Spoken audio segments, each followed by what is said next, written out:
and South Carolina Republican Senator Tim Scott, who chairs the Senate Banking Committee.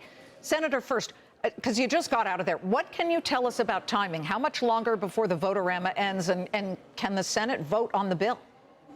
Well, Liz, we're several hours into the vote-a-rama. We probably have another 10 hours to go. The good news for the American people is I believe President Trump will be able to sign the big, beautiful bill by the 4th of July. We will get the job done for the American people, which means avoiding the largest tax increase in the history of our country. President Trump committed on the campaign trail to extend the tax cuts. We're going to get that done, including a border wall, frankly, is so important, as well as funding for our military and energy production, as well as those 4 major promises he made on the campaign trail on tips. Really important that we stop taxing tips the way we do now, as well as Social Security and overtime, and making interest on an American-made new car deductible. This is a good news for the working class coalition that made President Trump our 47th president. Yeah, I mean, there are many things in there, particularly that no taxes on tips, that really got a lot of voters to say, this guy understands us.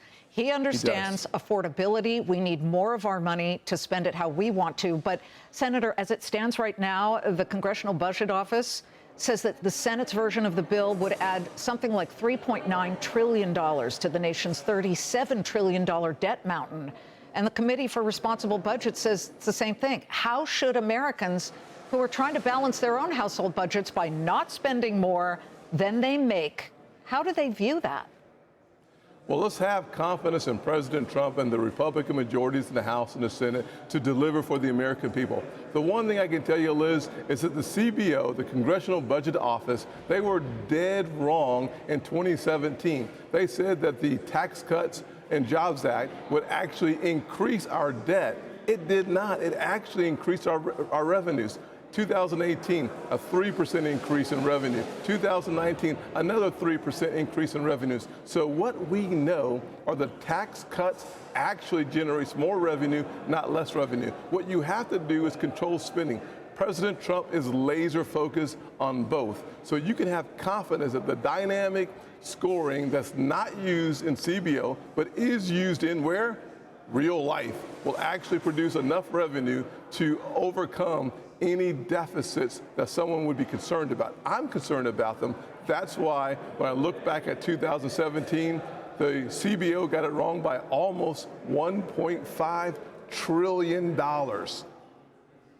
Senator, as you do the math, and I know that you have not, at least we haven't heard too much from you about the Medicaid cuts. You've been focusing on all of the cuts that are in your bailiwick as being part of and chairman of the Senate Banking Committee. But Americans saw what happened this weekend with Senator Thom Tillis. He is a swing state moderate Republican, and he basically lost his job because, as he put it, leaders who are willing to embrace bipartisanship, this is his quote, compromise and demonstrate independent thinking are becoming an endangered species.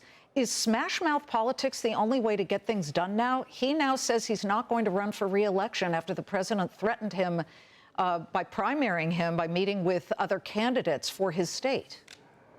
Well, Liz, I can tell you that as the guy who sponsored legislation to try to save thousands of lives because of fentanyl, I was able to work in a bipartisan basis to get that legislation through the Banking Committee onto the floor, passed in a bipartisan fashion, both in the House and the Senate, and the president signed that bill. The good news is bipartisanship still works. We've got to find common ground that leads to common success. That's the way to get the job done. We are so thankful to have a president who wants us not to see more cuts in Medicaid, but for us to focus like a laser on giving people their money back and at the same time controlling our spending here in Washington. We're doing both.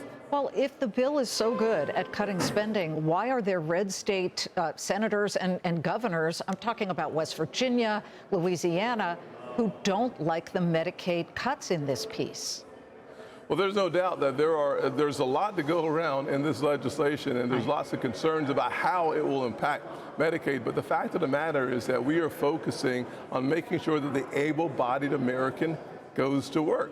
That's good news, not bad news. But the way that it's scored is as if it's a catastrophic occurrence for those who are able-bodied, without children, having a conversation about them going back to work. We're using the Bill Clinton standard as it relates to work requirements. Actually, our legislation is not as strong on work requirements as Bill Clinton was. I think that is not called draconian. That's called using common sense as a first step in a very important conversation of making sure that those who can work do work. I like the point. I like the comparison. I like the talk about compromise and working across the aisle. But Tom Tillis is on your side of the aisle. That's Yes. just the question that I look at. But Senator, I know you've got to get back to the floor. One last question: is this going to happen? Is it going to be on the desk of the president by July 4th?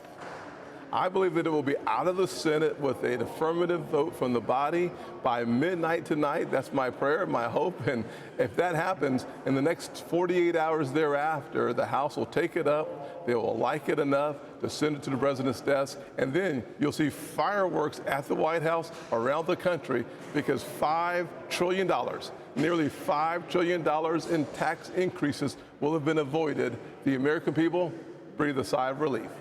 Senator, so great to have you on the show. Thank you very much.